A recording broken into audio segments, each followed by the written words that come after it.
আসসালামু আলাইকুম বন্ধুরা, আজকে আমরা তৈরি করছি খুবই মজাদার চিকেন মোমো। তো তৈরি করার জন্য কি কি নিলাম, প্রথমে মোমো চাটনিটা তৈরি করে নিচ্ছি।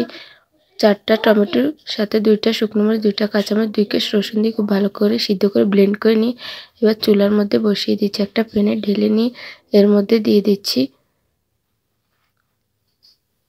1 টেবিল চামচ সয়া সস, 1 টেবিল চামচ ভিনেগার, দিয়ে দিচ্ছি ব্ল্যাক পেপার 1 টেবিল চামচ, দিয়ে দিচ্ছি শুকনো লাল মরিচের গুঁড়ো 1 টেবিল চামচ, দিয়ে খুব ভালো করে মিশিয়ে নিচ্ছি। অল্প একটু লবণ স্বাদ মতো দিয়ে নিয়েছি।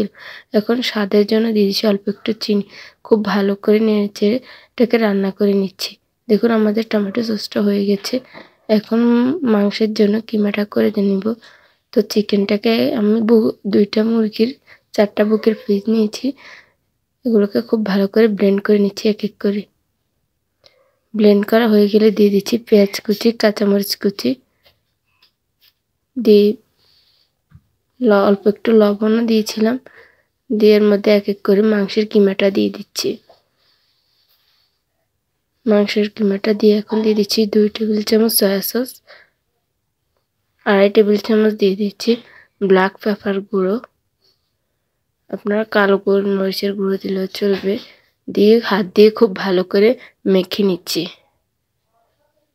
ঝাঁকানাকা করে মাখা হয়ে গেলে এখন রুটিটা আগে থেকে আটাটা করে নেওয়া ছিল, পাতলা পাতলা রুটি বানিয়ে এর মধ্যে কিমাটা দিয়ে দেখুন কিভাবে মোমোটা তৈরি করছে। আপনারা আপনাদের পছন্দ মতো মোমোর শেপ দিয়ে নিতে পারেন।